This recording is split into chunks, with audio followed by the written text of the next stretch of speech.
Sveiki, bičiuliai. Tikriausiai jau girdėjot, kad Lietuvoje vyksta jau trečią kartą nerealiai geras seminaras Milijonieriaus mąstymas.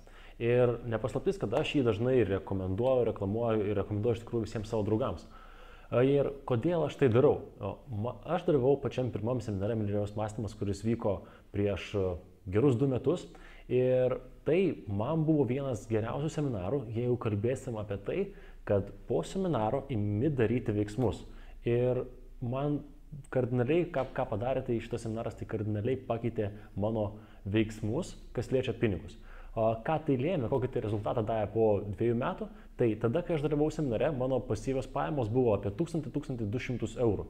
Šiai dienai, tai yra praėjus porai metų, mano pasyvios pajamos siekia daugiau negu 3000 eurų kiekvieną mėnesį, o išskirtiniais mėnesiais siekia net 5000 eurų. Ir didžioji dalis to yra dėka Milijonieriaus mąstymo seminare išgirstų dalykų ir technikų, kurias aš pritaikiau ir taikau nuolatos. Tai vienas labai paprastas dalykas.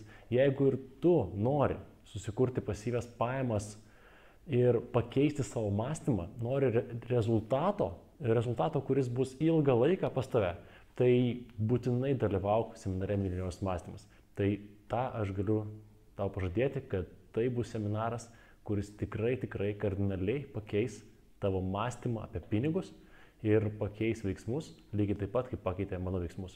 Tai toks nuoširdus patarimas, Milijonieriaus mąstymas tikrai yra vieni geriausių mokymų, kokiuose aš esu buvęs. Ir tiesa, dar vienas dalykas. Taip, tuose mokymuose pardavinėjami yra kiti mokymai. Milijonieriaus mąstyme tikrai pardavinėja kitus seminarus.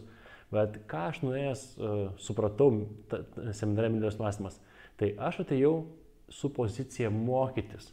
Kitaip tariant, tai, kas vyko seminare, aš mačiau, kad lektoriai pardavė krūvą mokymų, krūvą knygų, krūvą kompaktinių diskų, daug įvairiausių dalykų. Aš matau, kad jeigu aš atėjęs mokysiuos pardavinėti taip, kaip daro jie, tai yra perimsiu visus veiksmus, ką jie daro Milijonieriaus mąstymo seminare, aš ir galėsiu tapti dar sėkmingesnis, dar turtingesnis. Tai, mielieji, taip, ten pardavinėja, bet supraskite vieną paprastą dalyką. Jeigu ateisit su nuostata mokytis, mokykitės iš visko. Reiškia, žiūrėkite ne tik tai, kas vyksta ant scenos, o žiūrėkite, kas vyksta šalia, kodėl ten stalai sudėlioti, kur sudėtos knygos, kur kaip viskas suorganizuota, tam, kad suprastumėt, kaip organizuojama šitas verslas ir galbūt ir jūs galėsite vieną gražią dieną uždirbinėti iš seminaro organizavimo. Tai mano patarimas, eikite ir eikite su plačiai atmerktomis akis. Tai tiek iš manęs apie Milijonieriaus mąstymą, ačiū, kad žiūrėjot ir pasimatysim tame seminare. Iki.